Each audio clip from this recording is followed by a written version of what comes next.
This is Agatha Books with week 4 of EFM. Here we have Israel and the land of Canaan.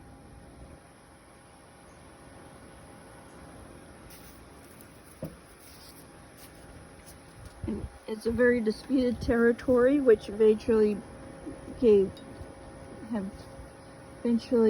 two names, is both Jerusalem and Palestine. The name Palestine came from the Philistines, who were enemies of the Jews, and Jerusalem is often called Zion after a citadel which sits in the middle of Jerusalem. A citadel is like a fortress that commands a city in times of crisis or siege. Israel never became seafaring, unlike the Phoenicians that influenced the Greeks. So their interpretation of the sea is that of superstition and distrust.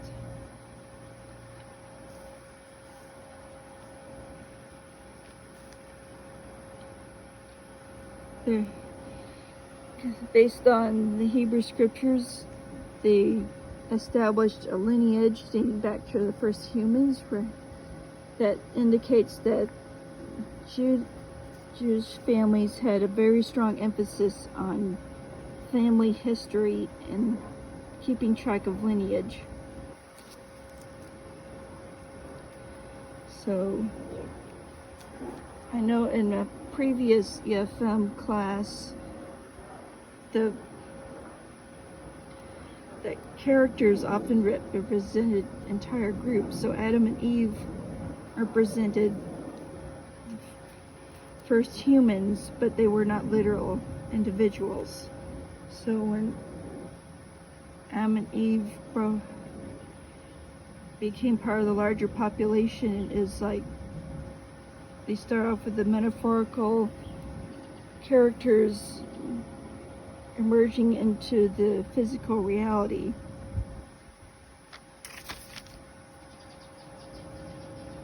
Then there's the name Abraham, who means father of multitudes, and the promises made to him and his children were made around 1800 BCE, or before Common Era. And since the scriptures include threats of gang rape and highlight Israelites' struggles against their neighbors, perhaps the Jewish identity was forged through struggling with the neighbors and through God.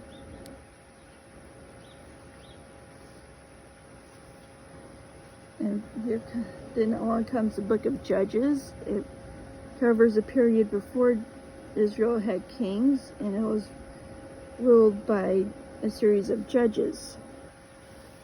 And there was a lot of conflict with the outsiders, including the Philistines. And the name and as I said earlier, the Philistines eventually named the place. The name Philistine became Palestine. The earliest mention of Israel by a non-Jewish source was commissioned by Pharaoh Merneptah in 1216 BCE. It was a victory tablet explaining how he conquered the Israelites, and mentioned Israel as a people but not as a location. So this is before Jerusalem was established.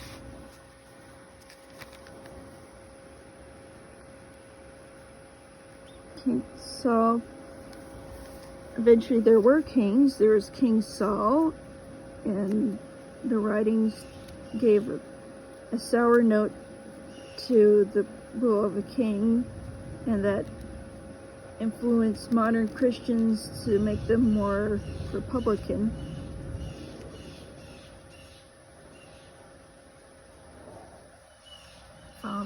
Eventually there's King David,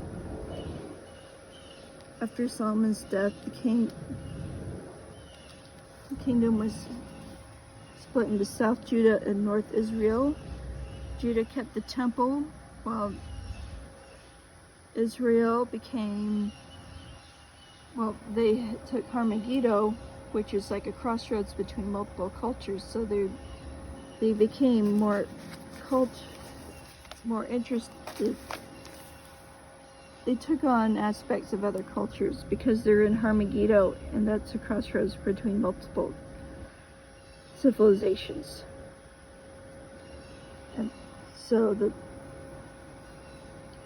Babylons conquered Israel and Judah, so they lived in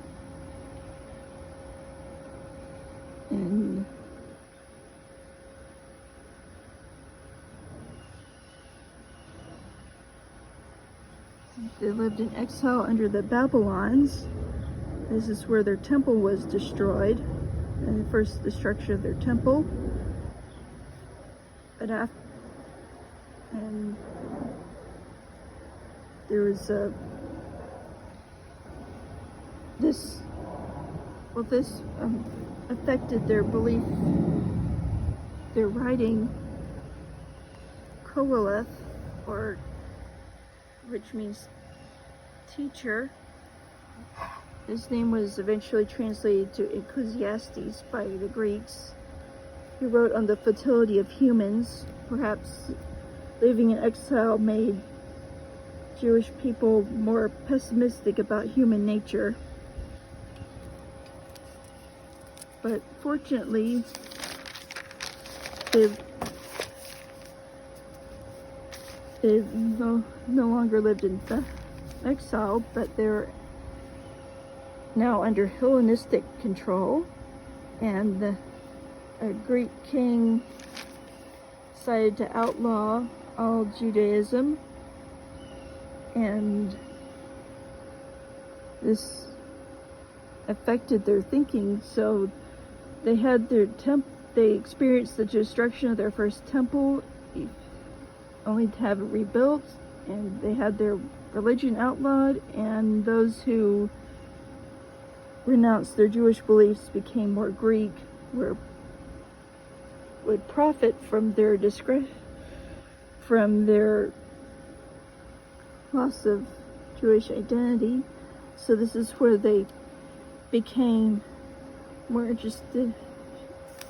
They started to suspect that there was an adversary, instead of believing that a God would allow all these horrible things to happen. So they developed the idea of the accuser named Hasatan, and this was barely written or mentioned by the Hebrew scholars.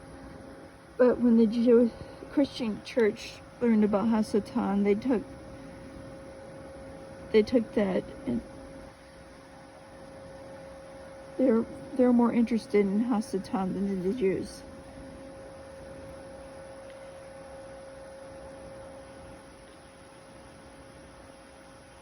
So there are numerous sects, some of them living in Jerusalem and staying more Jewish. Others were the diaspora, who are more Hellenized. And you had the sects, numerous sects that include the Pharisees, Sadducees, Essenes, and the Zealots. So that's all I have for week 4. I'll look forward to week 5. Let's see what's in week 5.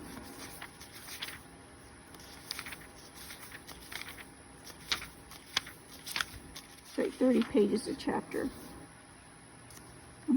Week 5 is part 2. Here it is, the crucified Messiah. This is where things start turning Christian.